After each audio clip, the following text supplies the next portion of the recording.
Hey guys, स्वागत है आपका मेरे और आपके YouTube channel study with Sushma में।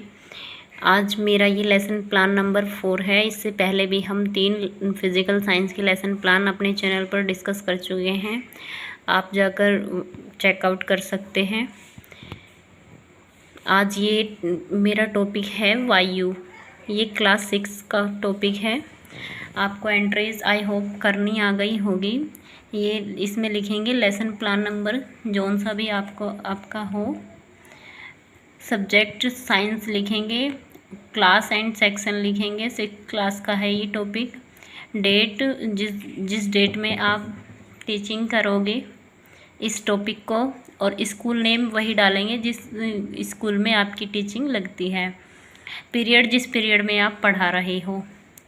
यहाँ पे टॉपिक लिखेंगे वायु, और जनरल ऑब्जेक्टिव जो लिखे जाते हैं वो हमारे सब्जेक्ट से रिलेटेड होते हैं। तो वो शायद नहीं, मैं कहूँगी ज़्यादातर मोस्टली सभी के सेम ही होते हैं, सभी टॉपिक के, साइंस के सभी।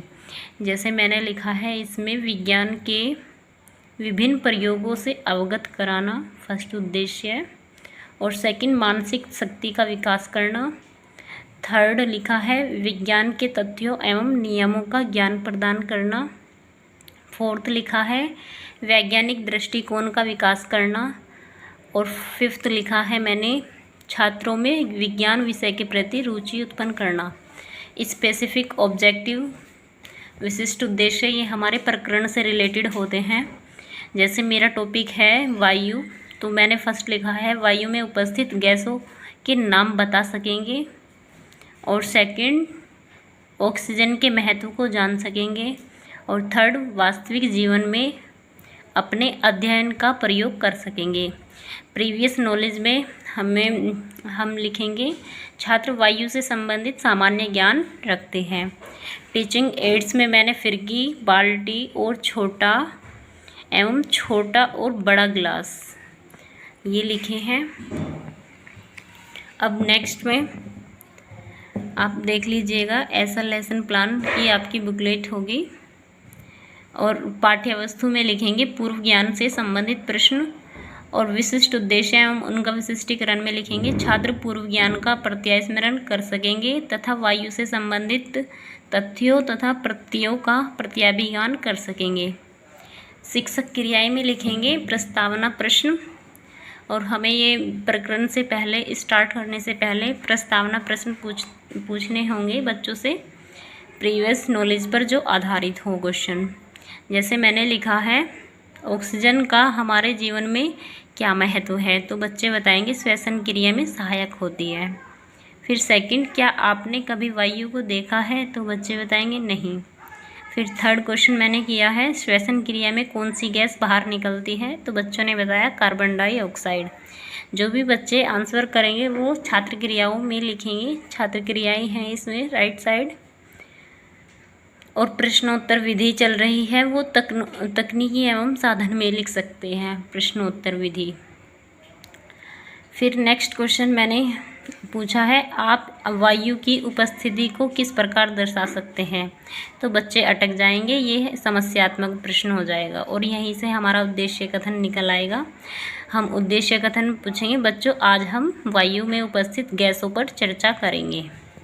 अब फर्स्ट जो मेरी पाठ्य वस्तु है वो वायु है, और अध्यापक कथन लिखेंगे। फिर हम अध्यापक कथन शिक्षक क्रियाएं में लिखा जाएगा टीचर एक्टिविटीज़ में, आप देख लीजिएगा।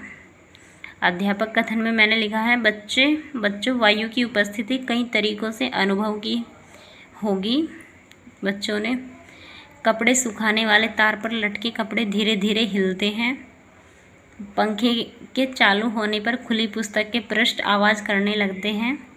वायु के बहने के कारण ही आपकी पतंग का उड़ना संभव होता है। तो छात्र स्वयं प्रयोग करते हैं, वो देखते हैं कि हवा जो टीचर ने बताया है कि ये सही है या नहीं, और ये प्रदर्शन विधि चल रही है तकनीकी एवं साधन में लिखेंगे। अब नेक्स्ट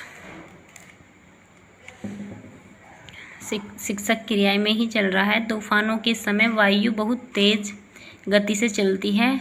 कभी कभी तो यह पेड़ों को भी उखाड़ देती है तथा छात्रों के छतों के ऊपर हिस्सों को भी उड़ाकर ले जाती है।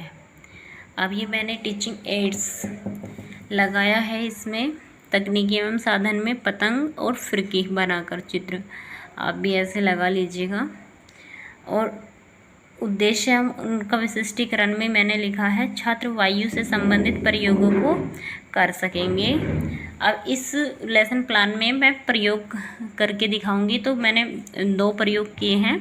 फर्स्ट मैंने किया है फिरकी का प्रयोग। अध्यापक छात्रों को फिरकी के प्रयोग द्वारा वायु के उपस्थित होने का प्रमाण देता है। छात्र उत्तर देते हैं। उत्तर में बच्चे बताते हैं कपड़ों का सूखना एवं फिरकी का घूमना।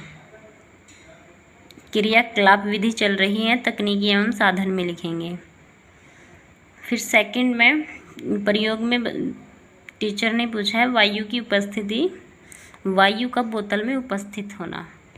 तो प्रयोग करके दिखाया, कांच की खाली बोतल लीजिए, बोतल के खुले मुख को पानी से भरी बाल्टी में डुबोएं, बोतल को ध्यान से देखिए, क्या पानी बोतल के अंदर प्रवेश करता है, क्या अब पानी बोतल में प्रवेश करता है। तब सॉरी, ये दोबारा लिखी गई लाइन मेरे से, माफ़ कीजिएगा। प्रवेश करता है तब आप बोतल को तिरछा करते हैं, क्या अब आप यह देखते हैं कि बोतल में से कुछ बुलबुले बाहर आते हैं या बुदबुदाहट सुनाई देती है। तो बच्चे बताएंगे वायु का बोतल में उपस्थित होना, बुदबुदाहट होती है। मूल्यांकन प्रश्न पूछने होंगे, हमें लास्ट कॉलम में लिखना है उद्देश्य केंद्रित मूल्यांकन। और ये मैंने इसमें टीचिंग एड्स लगाया है, आपको दिख रहा होगा, जो मैंने ये प्रयोग किया है, प्रयोग नंबर 2। बोतल को डुबोते टाइम, ये सॉरी समझ में नहीं आ रहा, दिख नहीं रहा, मैं इसे अलग से डाल दूंगी, आप वहाँ देख लीजिएगा वीडियो के लास्ट में।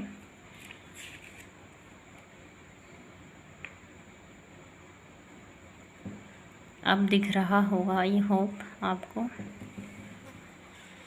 फिर नेक्स्ट विकासात्मक प्रश्न, दूसरे टॉपिक, दूसरे पाठ्य वस्तु को स्टार्ट करने से पहले हमें विकासात्मक प्रश्न पूछने होंगे। जैसे मैंने पूछा है श्वसन क्रिया में कौन सी गैस बाहर निकलती है, तो बच्चों ने बताया कार्बन डाइऑक्साइड गैस बाहर निकलती है। फिर सेकंड क्वेश्चन मैंने रखा है ऑक्सीजन कहाँ से प्राप्त होती है, तो बच्चों ने बताया पेड़ पौधों से ऑक्सीजन प्राप्त होती है। फिर नेक्स्ट क्वेश्चन मैंने किया है ऑक्सीजन की उपस्थिति किस प्रकार प्रमाणित की जा सकती है, तो बच्चे बता नहीं पाएंगे, तो ये समस्यात्मक प्रश्न होगा। ऑक्सीजन की उपस्थिति पाठ्य वस्तु में लिखेंगे और उद्देश्य एवं उनका विशिष्टीकरण में लिखेंगे। छात्र ऑक्सीजन से संबंधित प्रयोग कर सकेंगे।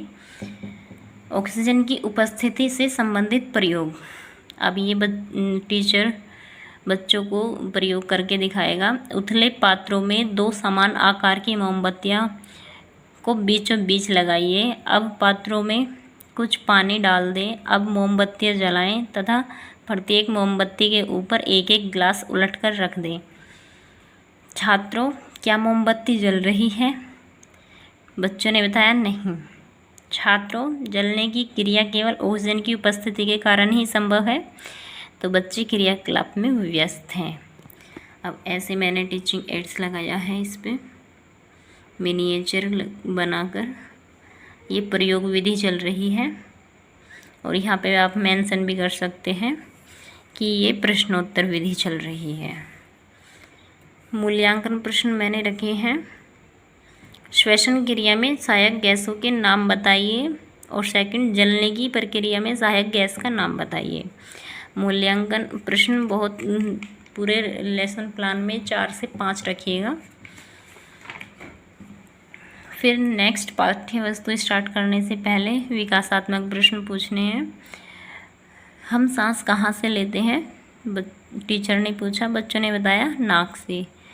फिर सेकंड क्वेश्चन क्या हमें मुंह से सांस लेनी चाहिए? तो बच्चे बताएंगे नहीं। प्रदर्शन एवं प्रयोग विधि चल रही है, यहाँ भी एक प्रयोग होगा। और लास्ट क्वेश्चन क्या है, क्या वायु में धूलकण उपस्थित होते हैं तो बच्चे अटक जाएंगे, समस्यात्मक प्रश्न होगा। उद्देश्य इनका विशिष्टीकरण में लिखेंगे। धातु छात्र ऑक्सीजन के महत्व को जान सकेंगे। प्रयोग विधि में लिखेंगे। शिक्षक क्रियाएं में छात्र अध्यापक छात्रों को प्रयोग कक्ष में लेकर जाती है। बच्चों को कमरे के सारे दरवाजे खिड़कियां बंद करने को कहती हैं। जिस दिशा से सूर्य का प्रकाश आ रहा है उस ओर की खिड़की को बिल्कुल थोड़ा सा खोलें, जिससे सूर्य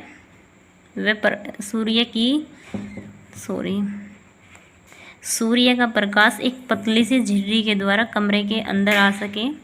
बच्चों, आपने क्या देखा? छोटे छोटे चमकीले धूल के कण हैं। बच्चे प्रयोग में व्यस्त हैं। क्रियाकलाप विधि चल रही है और यहाँ पे मूल्यांकन प्रश्न पूछे हैं। वायु में गैसों के अलावा और क्या होता है? और सेकंड क्वेश्चन किया है मैंने, वायु में कौन सी गैसें होती हैं? तो ये इस तरह हमारा लेसन प्लान कंप्लीट हुआ। और श्यामपट्ट सारांश में लिखेंगे। पाठ के विकास के साथ विकसित किया जाएगा। श्यामपट्ट सारांश पाठ के विकास के साथ साथ विकसित किया जाएगा। छात्र क्रियाएं में लिखेंगे। छात्र ध्यानपूर्वक अवलोकन करेंगे गृह कार्य में। फिर उसके साथ साथ ये एक छोटा सा मिनिएचर श्यामपट्ट सारांश लगाना है। इसमें मेन स्केच ही मेंशन करिएगा।